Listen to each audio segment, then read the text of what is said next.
Good evening and welcome to Loose Links. As there's a very special show this evening, we're celebrating parenting and what it's like to be a parent in the aftermath of just celebrating Father's Day this Sunday, but we recognise that not everybody has that.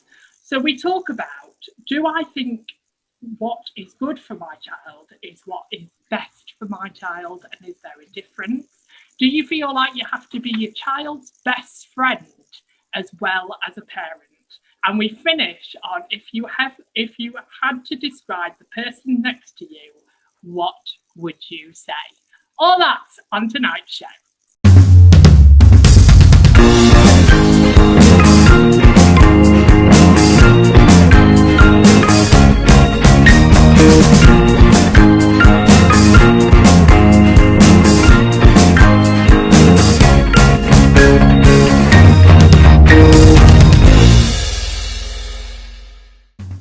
Hello, welcome to this week's Loose Linc and Loved Ones, as people join us to have their say on the show as well as ours.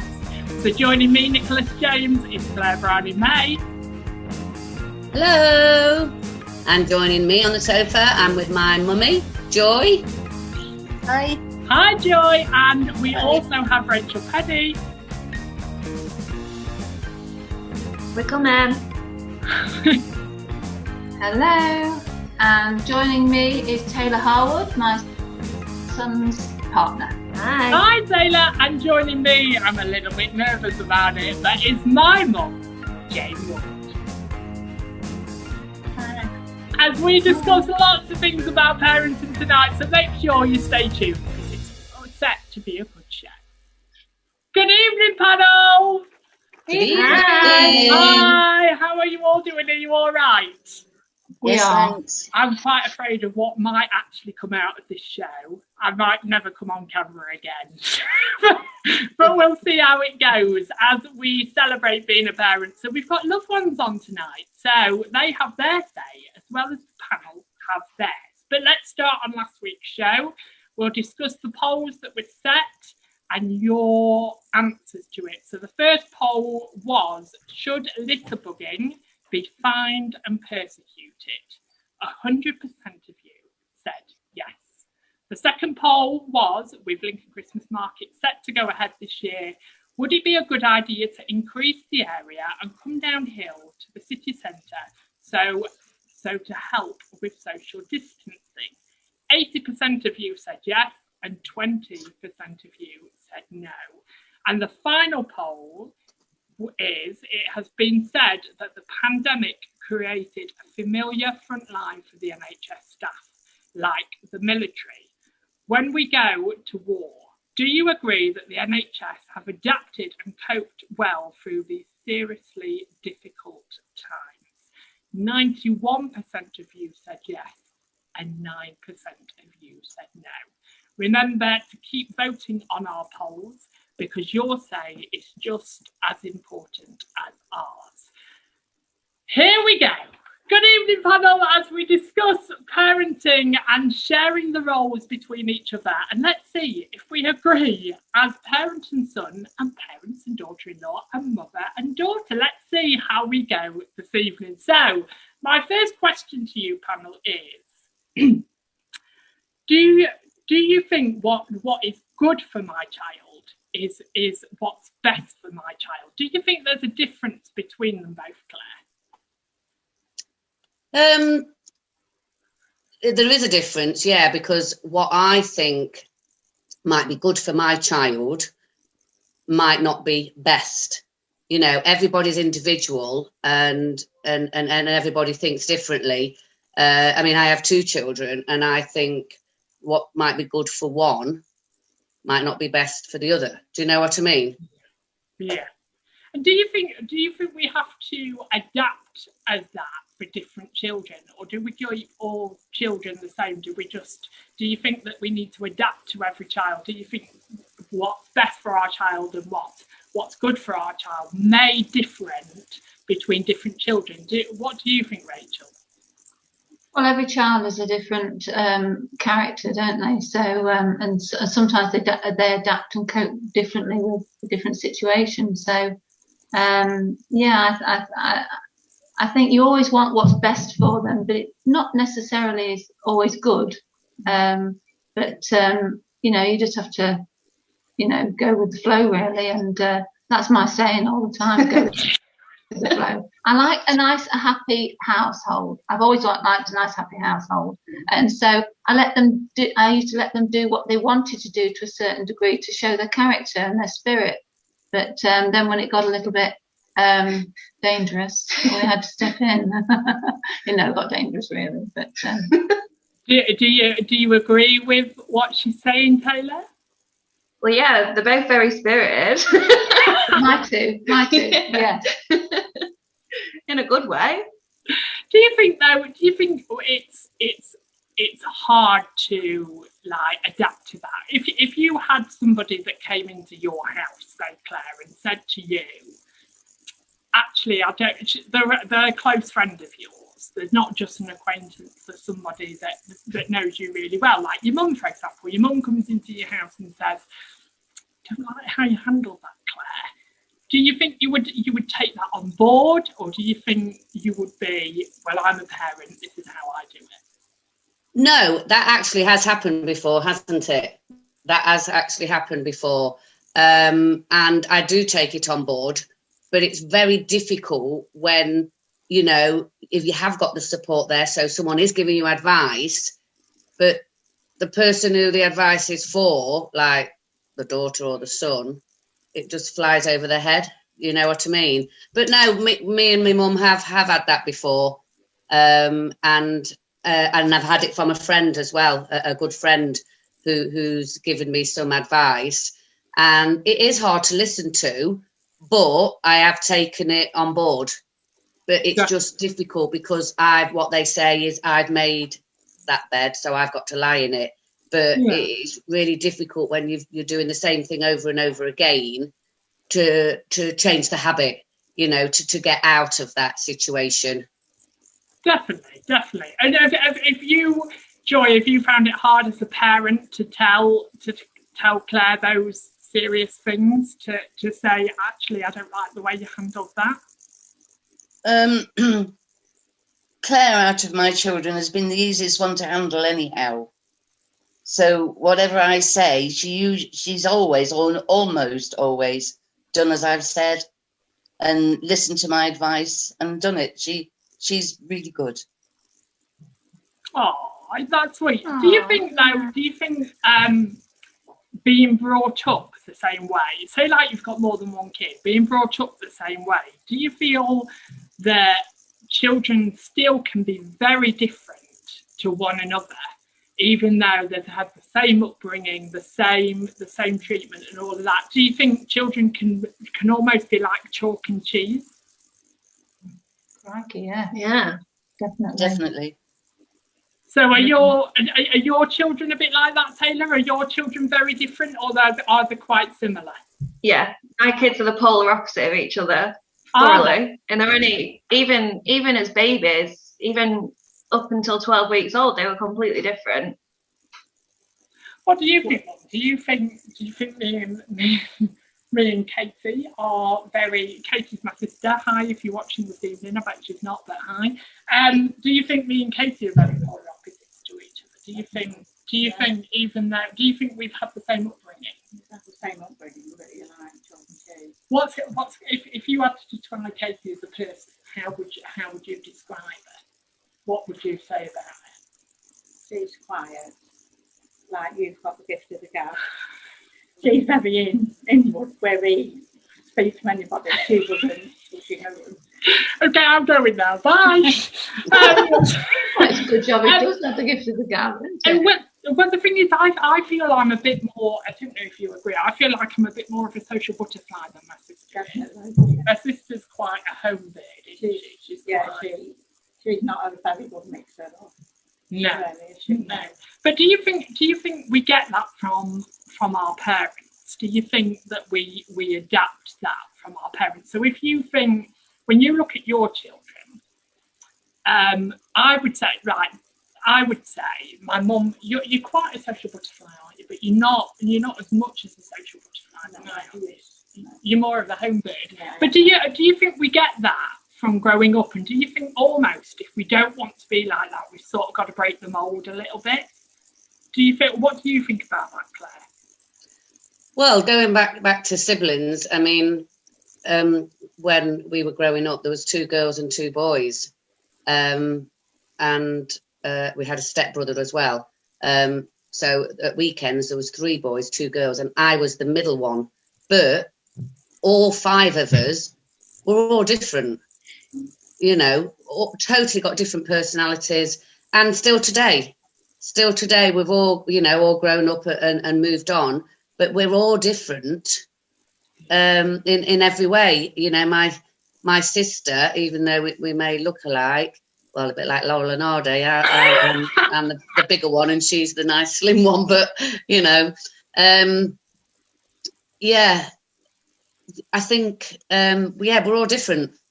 Yeah, I totally agree. And that leads me on to my next question, really. Do you think parents today measure their success? So let's go to parents first. Do you think that parents today measure their success as a parent by the quality of their relationship with their child, or how effective I can be in my child's life? So let's go to you first, Taylor. What I'm trying to say is, do you think you're succeeding in life when your children are succeeding, or do you think it's quite different in that sort of way? Do you think actually I don't need to measure my success on how well my children are doing? No, as long as they're happy, yeah, that's all I'm bothered about. Yeah, literally, yeah, that's the be all and end all of it. and I think that's for most parents, isn't it? But there are people that do worry about what other people think of them as a parent. Have you ever felt that, Claire? Have you ever felt the worry of being judged as a parent? No, I don't think I have really. Like I say, I've been on my own with the 2 children for like 12 years. My daughter's nearly 14 and my son's just turned 17. And I just done the best I can. I didn't work for 14 years for that reason. And I don't know how really people can judge me when they don't, or they might know me, but if you put yourself in other people's shoes, you know, we probably again would all deal with it differently. You know, my daughter is totally different to what my son is, but my son has got cerebral palsy, so he deals with that the best way he can, and he still is. Like I say, he should have left school last year. Well, he did leave school, but no exams, and you know, it really affected him, and he doesn't go out a lot.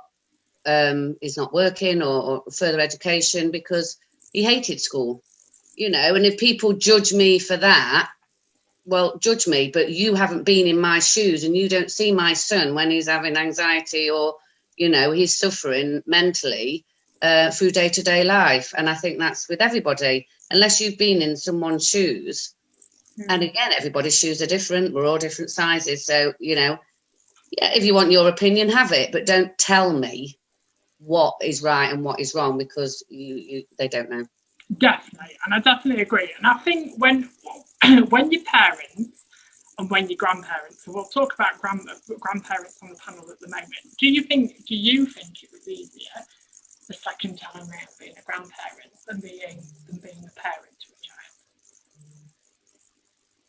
When you look at Freddie now, do you feel like you've learned a lot more and you can do a lot more as a grandparent than you were when you first had me as a first time one? Yeah, I know a lot more now. Do you? And would you as a parent step in to my sister and go, you're doing that wrong? Or would you how was your mum and you when you were a first parent? Was she quite judgmental? No, mum was never judgmental. It was judgmental. But I'd advise Katie, but I wouldn't tell her what to do. Right. I'd just give her advice. Do you find that, let's go to you though, Rachel, do you find that quite difficult sometimes to step back? No, not really. I'm a bit bossy. So I try to give you can't tell, can you? You wouldn't believe that in a minute. But I try to advise, and if you do it with loving gesture and with all the intentions that's good, then it's usually taken. The advice is taken, but you just have to be there if it does go wrong. I can't step back. I have to. I don't wade in there, but I try to advise and steer. And if they go off the rails, then I'm there. If they do. Exactly. And there's not many people that can say they've got a celebrity as a grandparent, can they, Rachel? Really, they can't say that. No. We've got Anne Robinson with us this evening. Oh man, I'm not ginger on here today. Actually, I like the lighting in here, Taylor. There's not many people like Anne Robinson at all. There's not many. I've got to say though, Taylor and Claire, you do look kind of similar. Like you could almost, if people didn't know, you could almost be related. Film style. Could almost be related. Joy, what do you think about that? Have you found being a grandparent easier than being a parent?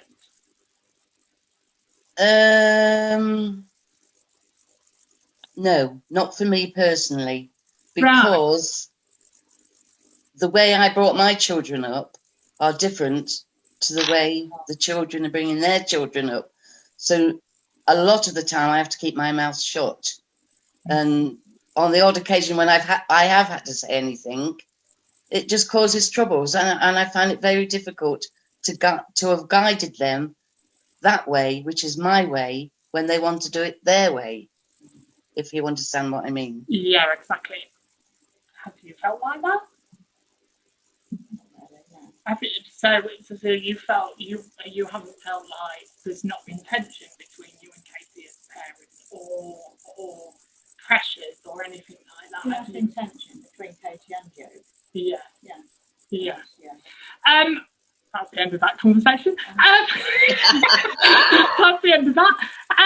But I completely understand where you're all coming from. There's no parent guide, is there? There's no parent book. There's no to say this is how you've got to be as a good parent. But moving forward, do you think you should always be saying to your child, I am proud of you and I love you? But do you think we can oversay it too much? Let's go to you first, Claire. No, I just think those 3 words personally, I love you. I am quite a soppy person anyway, you know, and I love to say it and I love to hear it. My kids don't, well, actually, my son does say it more than my daughter, but I know my daughter does really love me. Yeah. I think it's different, isn't it, between a person, because let's take Loose Women for example. Stacey Solomon, quite a big celebrity, will say I love you to anybody, and I think that's where you can oversay it, because I wouldn't say those. I used to be very much like Stacey Solomon. I used to be very much, oh, I love you, and then I would think to myself, well, do I actually love you? And I'm not talking about being a parent here. I'm talking about maybe talking about it to friends when you say I love you. Do you think in life we can say those words too much? Let's go to you first, Taylor. Do you think, have you ever said in the past to somebody I love you and then thought about it and gone, and I'm not talking about personal relationships, I'm talking about people that you've known, and then thought about it and gone, actually, do I really love you? No, not really. Have you not? Have you always been? Do you say it often? Yeah, I say it all the time, but I mean it. Yeah, exactly. I do. I just love. I'm quite. I'm a bit of a hippie, and I do. I just if somebody irritates me or something, I can find something to love about them, and I usually do. So. Oh, my goodness, that's such a good quality to have in that. What about you, Rachel? Are you a person to come across and say, I love you and I'm proud of you? Are you a parent that says that quite a lot? I do say it to people I do love, but I'm not one of these people who go out with a bunch of friends and just say, love you, love you, love you, love you. Because it's love is a big thing. And if I really love somebody, I love them. And but I won't say it to acquaintances, and it's bandied about too much, saying love you, see you later, love you. I don't love them. I like them, but I love my family. I love a lot of people. I'm not loveless. I like you. I'm not loveless. Like you a bit. What about you, Joy? Are you a person to say and constantly say to your children, right, one of them right in front of you, that I love you and I'm proud of you? Oh, now then. Oh. Yes and no. Do share. Well, I've in the later years, when kids are having hard times and all that, I've tended to say then, I love you. Remember, I'm always here. You know, I'm here if you need help, and things like that. But if I go out with friends, I except for one who rings me up who always says I love you, and I always say I love you back. But I don't say it, not to friends. No, I think I've changed over the years. So I do say it to my best friend and the people that I really do love. I don't think we've always been like that. We really, as mother and son, you haven't really, like, I don't know, we're close, but we're not majorly close. So. As you've got older, I've said it more. Yeah. But I said it when you was younger, but not as much as you're not living with me now. No. And I think you found that really hard, didn't you? Because I was the first one to leave home. I was 18, the first one to leave home. And I think as a child, I was quite strict when I left home. So I gave my mum the key and threw it on the table and said, I don't need to keep you out anymore. And I was quite strict in the fact of, for the first month, I'm not coming round to see you because I don't want to be a child that rings, and now how do you do this and how do you do that? I want to learn it for myself. And the thing is, I can't believe I'm about to say this, but I was diagnosed as an autistic as a child. And my mum bubble wrapped me, and I was very much always under your feet as a kid.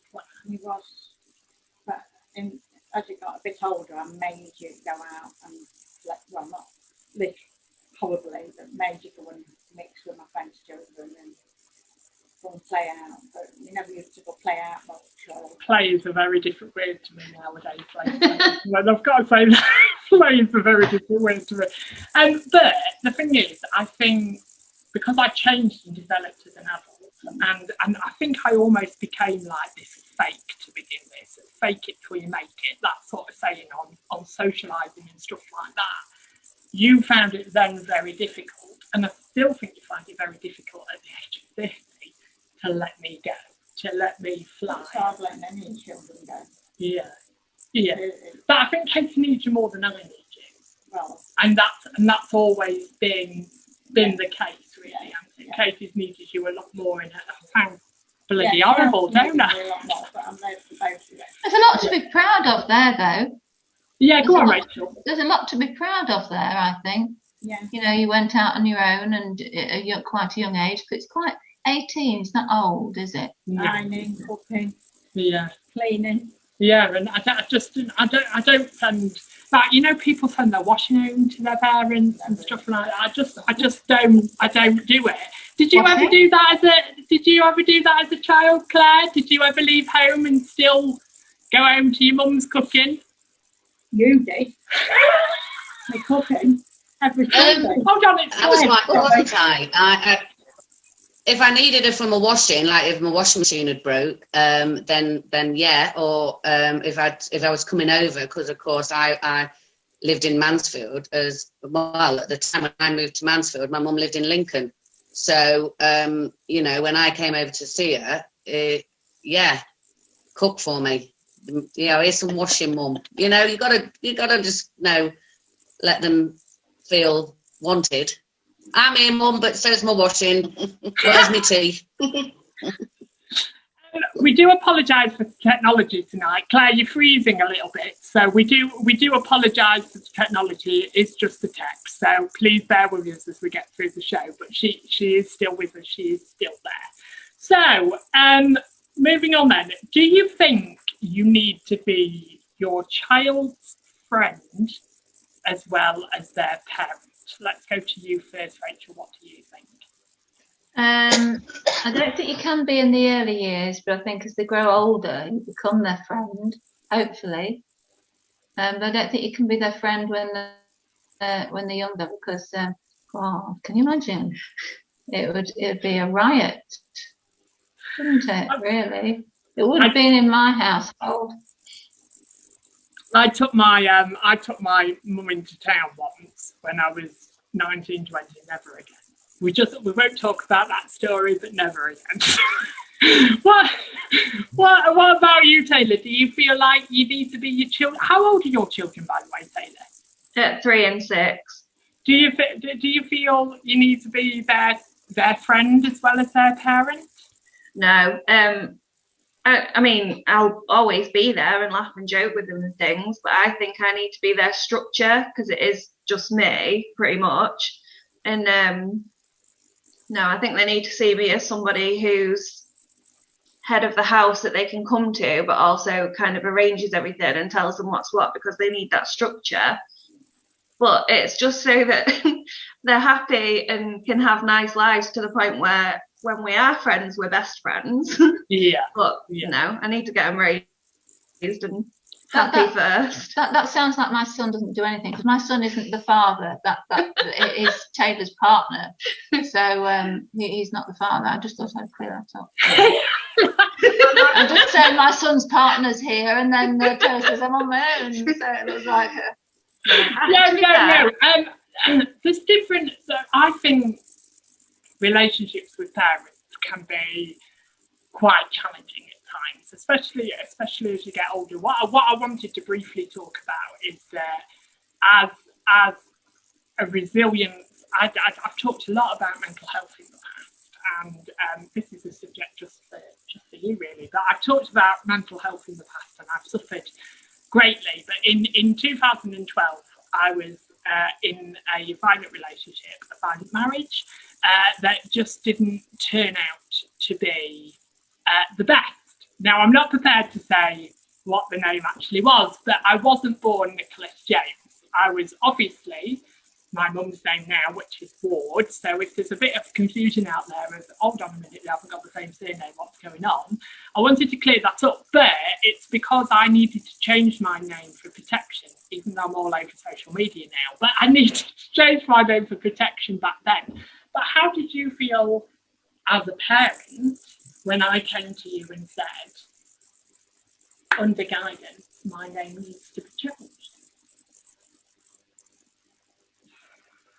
I was upset to start with, but in a way I come round to realising it's for your own safety to get your name changed. Yeah. See, somebody wouldn't really was a Lincoln. No. Actually, they come to Lincoln to your workplace once, didn't they?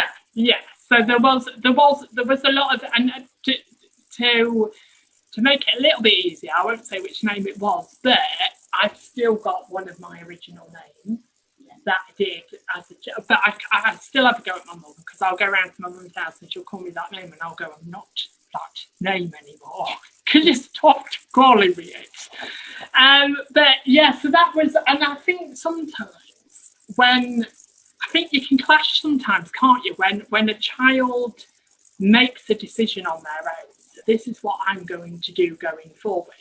And maybe it's I've never thought about it because I've never been a parent, but when you disagree, or maybe not agree as much as a parent, it could hurt and really upset that parent without the other person knowing. Do you get what I'm saying, Rachel, or have you never felt in that way at all?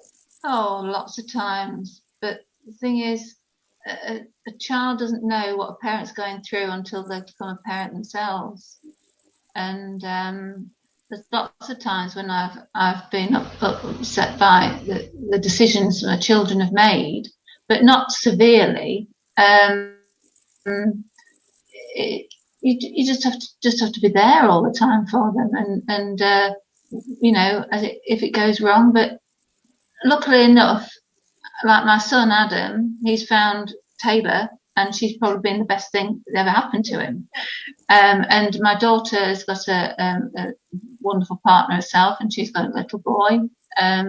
So everything's come around and come rosy. So it's you feel happier when they are settled and going forward with their life, and they're happy. Your job's done to a certain degree, but you want to watch them then and watch what happens later. So it does feel full of pride after that. Claire, let me come to you about, because you've talked many a times about having a disabled son and having somebody with cerebral palsy. Do you think you've become, as a parent, more protective of him because of the disability he has? Oh, definitely. Yeah. Like I say, 2 children, girl, boy, 3 years apart. And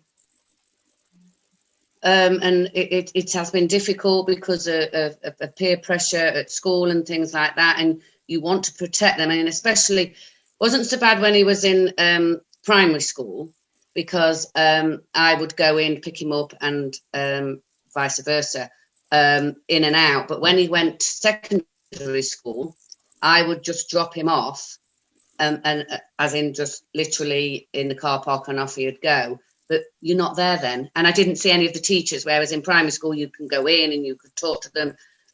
Secondary school was not nice for me as a parent, because I just didn't know how he was getting on. It's all right, you say, when you have parent meetings and that, but you don't get the true reflection. But it was then that Harry sort of went downhill, because he just didn't like school. You know, he's still got a good selection of friends, but it was really difficult. And then I do feel sometimes for my daughter, because I do try and give them both the same amount of attention, and I love them both the same.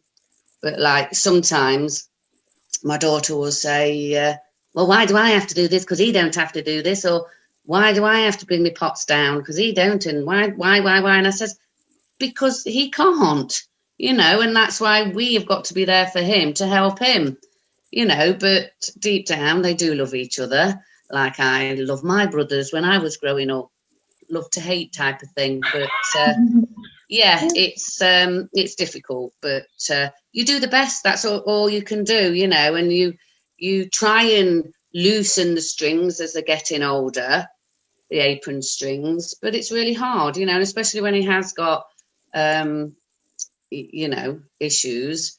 But you don't want to make them issues, you know. You've just got to try and just be there for them. I think schooling is the biggest thing for a child, because they spend all their life, the actual part of the life where they are learning to live, and they do that in school. And I think that's the biggest learning curve for a child, you know, as growing up and becoming what they are today, because it's the biggest influence. And when they get that wrong, it can make life very difficult.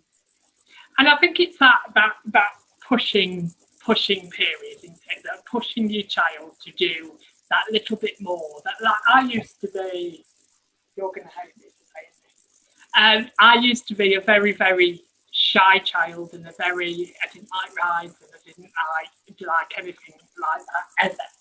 And I think I've told this story on Loose Linc, but I'm actually going to say it in front of you because I feel kind of hilarious. But we went to Skegness one year, and I remember we went to watch this firework display, and I was a very shy child and wouldn't go on anything. But after the firework display, everybody got a free wristband to go on rides.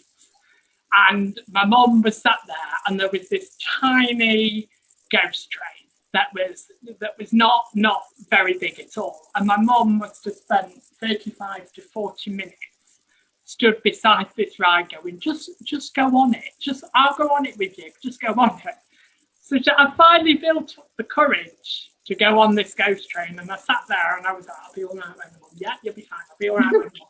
And these doors opened to go in it, and my mum goes around the whole ghost train like that. That's me. Literally like that. So I spent the whole time trying to pull her arms down, going, "You're supposed to be supporting me." Not much fun. And the other story about moving forward, and maybe I'll come round and see if you've got any funny stories. So have a think about it while I talk about it. Is that one year we went to somewhere like Haven for a holiday, and I was again shy-tailed, playing in the pool all the time. My mum was like, "Look, let's go on the water slide," and I was like, "No, I don't want to do it. I don't want to." So she gets me up to the top, and she says, "We'll go down together." And this man at the top, I'll never forget it. This man at the top basically said, "We can't go down together." So my mum pushes me to go down the slide on my own, even though I didn't want to do it. And I could see my mum at the top, and this guy basically went, "You've got to go now. Now it's a small tube, and my mum's lost a lot of weight, so you're a bigger woman then." Small tube, everybody comes out flying on the backside. Well, my mum somehow turns all the way round in the tube. And this water tube comes out head first. Just dripping with water. I'll never forget it. Claire, have you had a funny experience with your parents that you'll never forget? Yeah, for me anyway, not my mum. I was going. We was in Nottingham. I was going for an interview at Clarendon College, and we had to run for the bus. And we were running for the bus, and my mum fell flat on her face. And I shouldn't have laughed, but I did. And I was trying to pull her up while I'm not trying to cross my legs and say, "Come on, we're gonna miss the bus." Didn't matter about my legs pouring with blood. And I said, "We'll sort that out when we get on the bus." Let's just get on the bus. Now, Rachel, if you don't tell me there's a funny story in your life, I won't believe you. Let's hear. I'm just trying to think which one I can say. Several, but one Halloween. My children always used to dress up in Halloween costumes, and one year they're getting a little bit older, not too old, but a little bit older, and I said, "Do you want to dress up this year? Because you don't leave it to the last minute." No, we don't want to dress up. No. And what happened? Tea time, it got dark. We want to dress up. We want to go around and trick or treat and things like this. Well, what did I have in the cupboard? We just had a Berber carpet fitted. So I said, "Well, the only thing I've got is a carpet." So I made them both mat men. And I put these bits of square Berber carpet, put holes in and some elastic around, because it's cold. They're scary looking. When they came back, they all had carpet burns on their noses and on the cheeks. And I said, "Well, that's what happens when you leave it to the last minute." They look pretty scary though. Berber men. Oh, I think that's special. What about you, Taylor? Have you got any funny stories? Can you think of one? Yeah, when we went to Florida when I was about 8, and there's a ride at a place called. There's like a water slide at a place called Blizzard Beach. And I think it's like 50 foot high. It's really high.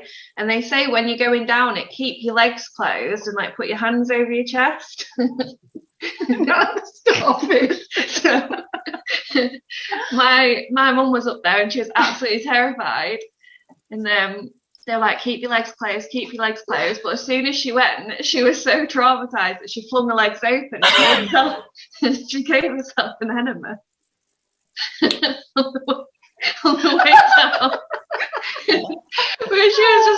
We just saw her like run past us at the bottom of the slide. We were all like, "Was that one?" And she just kept running. So we were chasing after her, like, "What's going on?" And she just pushed through the queue of these angry Americans to get to the front of the thing. I can't tell you the rest, but she was empty. I like that. That's really good. I think that's amazing. Joy, can you tell us any embarrassing stories about Claire? No. I'm sure you can. Honestly, not really. She was a model child. Look at you, Claire. Oh, that's Model another child. halo. That's another halo. Model child. Well, I don't know if you ever watched it, Joy, but did you watch the episode where me and Claire talked about Harry and Meghan? I don't think we've ever been so heated in all our lives. What? James goes to church every Sunday morning. He likes his church. And he come home one day and he said he was going to this person's funeral that died at church. I said, oh, I am sorry. Anyway, he went to church and he come home. And he said, what are you going to say? He said, I was in the pram, Mum, and I was looking around.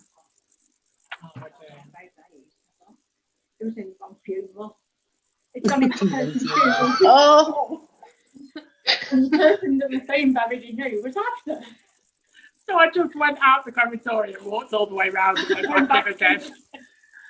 Oh. Thanks for that. Moving on. Do you find it hard as a parent that you want to fix your child's problems? So when a child comes to you, I think that you can see this in friendship as well. It's not just being a parent, but like when they're sad or when they're low or when they're stuck in a life crisis, do you feel like you just want to fix the problem? Do you find it quite hard to stand back and just let your child go through it? Let's go to you first, Claire. Yeah. Me for my children, yeah. And I think that's most parents. You know, that's all you want. You just want your children to be happy. And if life's not going, you know, the right way for them, you want to try and fix it. You know, and the older they get, the harder it is because, you know, they've got to learn, again, depending on the situation, what it is. But like Rachel said before, you're the parent and you'll always be there for them, you know, through good times and bad times. But it's when they're having that bad time, you will do what you can, but you know, you're not a miracle maker and you can't always, you know, help in that situation. Yeah, have you found that in the past, Joy? Have you found it a struggle to step back when there's a problem? yeah. Yeah. I when they were in between ages, I tended to jump straight in to try and sort it out, which that's not right. You learn as you get older that you step back, you listen to what's going on, and then you see if you can do anything to help. But I just don't like situations like that. No, you know, because sometimes they can turn out really bad.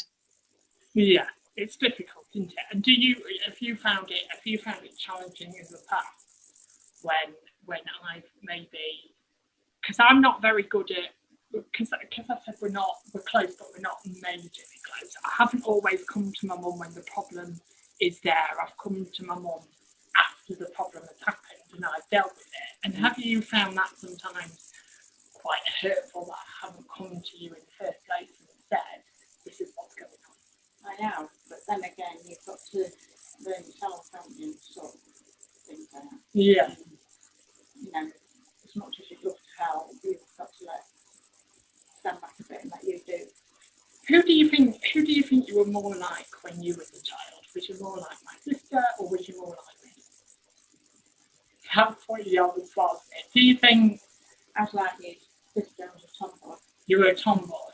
So my sister's a girl, but we've always said, actually, I'm more female than Katie is, and I think we've always said, haven't we, that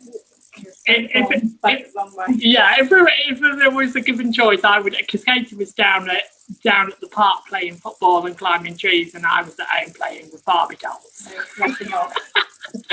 So we were complete polar opposites.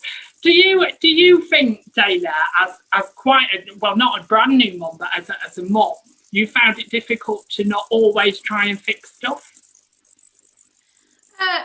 yeah, I don't know. I do want to fix things, but I personally have only ever learned how to be a good person and do things right by doing them wrong the first time. So I just kind of think, you know, and people who, I don't know, my experience with my job and friends and everything like that, the people who've gone through the hardest times are the most compassionate people. And I think there's good parts to it. There's things that come with it that make you a better person. And I think there's a lot to be said for it. Yeah, definitely, 100%. So moving on, how do you feel letting go? How was you as a child? How was you as a child compared to your children now? So can you see similar traits, Claire? Can you see a bit of you as a child as well as being a parent you are now? No, not really. I think some in my son, but I just think me growing up, it was just totally different, you know, because now it's technology and everything. I mean, back in my day, we didn't have that, you know, so socially in that, things were totally different. And of course, growing up, there was like 4 of us, 5 at weekends. So, like, you know, doing different activities was difficult because of money. Whereas my daughter, she's always out doing dancing and that. Whereas my son, when he can, he's into his wheelchair basketball. But you see, I didn't do things like that. So Horse riding, you liked? I liked horse riding until it ran away with me, and I'd have to jump off. But some traits of me in them. But again, I don't know if that's just because it is totally a different era, and my mum would say the same because different. That's just my opinion. Yeah, exactly. And Rachel, did you ever have that moment as a parent where your mum said something to you and you went, I would never say that to my children, and then all of a sudden you find yourself saying the same phrase and then thinking, oh my word, I'm turning into my mother? Have you ever had that feeling? No, not really. Because I always took my mum's advice, and she was my best friend, and you know, so she was always help rather than hindrance throughout my life, and I think there's more. You were more self-sufficient when you were younger, though. I seemed to be when I was younger. You played and you had more freedom, but there's more fear out there, more anxiety for children these days, and it's sad, I think. Do you agree with that, Joy? Do you agree? Have you ever had a moment where you think, oh my goodness, I'm turning into my mum? Very often. Very often, you know, and I think, oh my goodness, that's what my mother used to say, you know, and I am so completely different to my mother when she was alive, the way I was, that I found that quite hard to believe I was growing into my mother. Yeah. Well, you had, I don't know how much you want to say about it, because I didn't talk to you about it previously in the show, but you had quite a different upbringing, didn't you? What was you tell us a bit about your upbringing? I lived with my mum, but I also lived with her mum as well. So I lived with my grandma as well as my mum. And my grandma more or less brought me up because my mum was out working and that. And my mum had me when she was quite young. And in them days, it was a bit, you know, not like today where they have me quite young and nothing said. In my day, it was, you know. But I often say things, think, oh my gosh, I'm turning into my grandma, and I've said things to James and Katie. Like, oh, were you with the death of me or something like that? Oh, what else? I'll send you to an early grave. Yeah, you send me to an early grave, and I think, oh, my grandma used to say that as well. You just take after your mum or your grandma, don't you? But my mum was always there, you know, and I always saw her in that. It's not as if I didn't have my mum in my life. Do you think you grew closer to your mum as an adult then than you did as a child? Yeah. Do you think, when do you think the relationship changed where you depended on your mum a lot more? Then do you think it was after your grandmother's death? Do you think I lost my grandma when I was 24, so I wasn't really a child, was I? I was a grown up then, but I grew more. When have you grown? Before foot nothing. I forgot what I was saying now. Do you think you got closer to your mum after your grandma died? Yeah, I do. You do? Yeah. Do you think it's still important, ladies? Let's go to you first, Taylor, because of what you said earlier. Do you think it's still important to have both parents in your children's life, no matter what your relationship is between you and him? I don't think it matters the parents' relationship with each other. I think the kids' relationship's the most important, but there's some people out there who are just pure toxicity, and I think sometimes children do need to be kept away from that. But I definitely don't think somebody being a toxic partner doesn't necessarily mean they're a toxic parent. So I think, I don't think the parents' relationship should dictate the child's relationship, but definitely if that person is toxic, you need to be setting boundaries. Do you think though that that's harder for say like you've had, let's go to you first, Claire, say like you've had a toxic relationship with an ex-partner, but actually it's a quite good relationship with that child and that child's never experienced that toxicness. Do you think then it's really hard to keep your mouth shut and to accept that person and stuff like that because their relationship with you is very different to your child's relationship with them?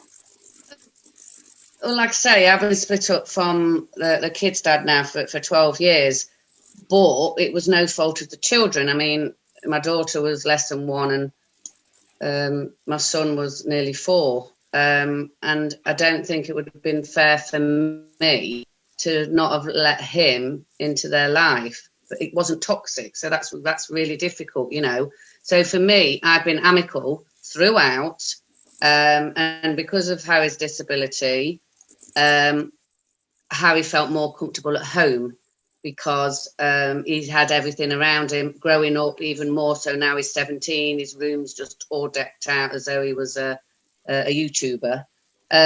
So therefore, his dad comes into the house, you know, and at weekend if I go to my friends, because he at the moment is looking after his elderly mother.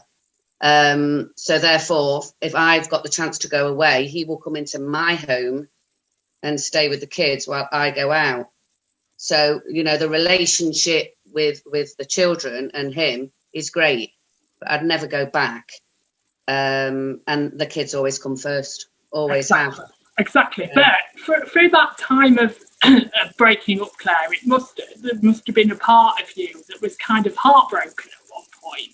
Joy, did you find that hard to see your daughter going through heartbreak? She never said a word for a long time. Not everything was just as I hoped it was. And then when I did find out, then she just crumbled and it all came out, and it was heart-wrenching because there was absolutely nothing I could do except go up and wring his neck. That is so, oh my goodness, I've had moments like that, and if anybody ever hits Freddie, I'm the first in line, I can tell you that for certain. What do you think children don't have today that they might have had in your time, and actually they're missing out massively? Let's go to you first, Claire. What if you could bring something back from your childhood into today and people accept it, what would you bring? Now, this may not be in everyone's, but what I say is it freedom? You know, it's the open spaces and just to be a kid, climb trees and, you know, and just be in the outdoors. I mean, it was just mentioned to my mum earlier where we lived when I was growing up. it was the end of a school. It's now a car park, but all the kids on the street, that's where we would be. You know, there was no worries because, you know, there wasn't as much going on back many 40 odd, I'm not saying how old I am, but many years ago. Do you know what I mean? And we felt safe, you know, but nowadays I only live around the corner from a park. So my daughter, like I say, 14, I'm so pleased that she doesn't want to go out, as in she does a dancing and things like that.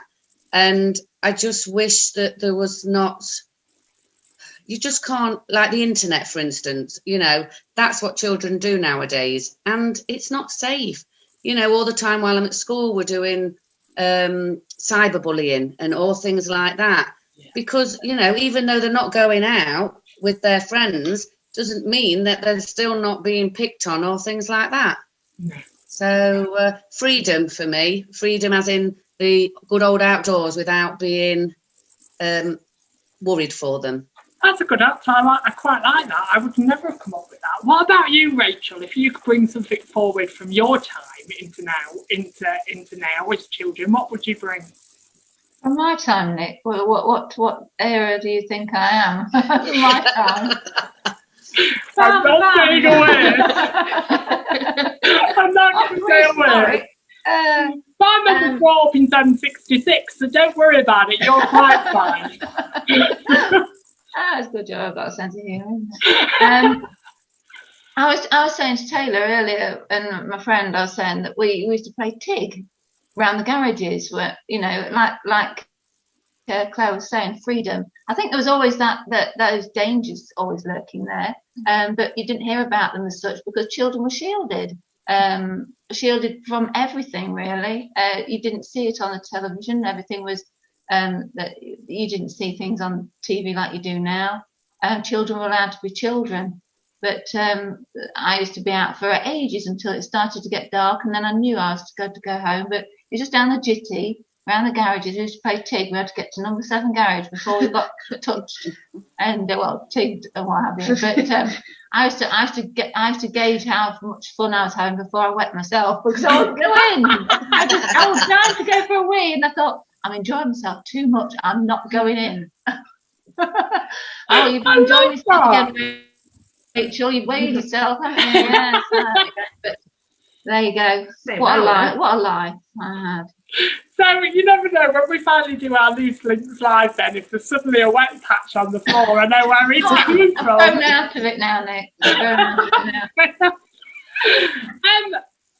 Leading on to nearly our last question, let's come to you first, Taylor. Do you think respect is a two-way street? Do you think I am the parent and I know best has gone out the window? Me? Yeah. No, I think it's two-way street, definitely. I think. Yeah. Do you think that old saying though is still around? Do you think like a couple of old sayings? Children should be seen and not heard, and also I am the parent and I know best. Do you think that's completely gone out the window? No, it's still around in the sense that I think there's quite a lot of judgment passed down in the sense that was the way things were done a while ago, and people think it should still be done that way, which is fair enough. That's how people were brought up. But I think every generation gets a little bit more, I don't know, worldly wise, yeah. Yeah, we have more resources, there's more things available to everybody. People see the importance of a good support system. It's more widely talked about, and I think that people are just getting more support than they used to get because people were just expected to get on with it.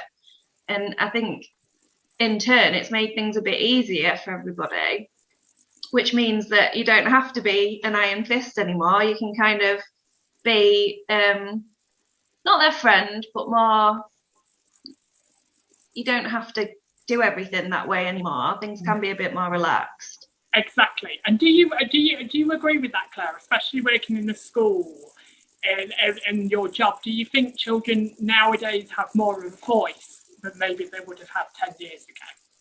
Yes, and I just think that is because going from respect of your parents to for when I was a child, as then my mum would say when she was a child, you respected the law as well. Like depending where you live, the local bobby would know you. So, you know, if you was out on the street, oh, come on, because I can remember my mum saying this, come on, Joy, get off home, because Grandad used to have a bike shop, you see.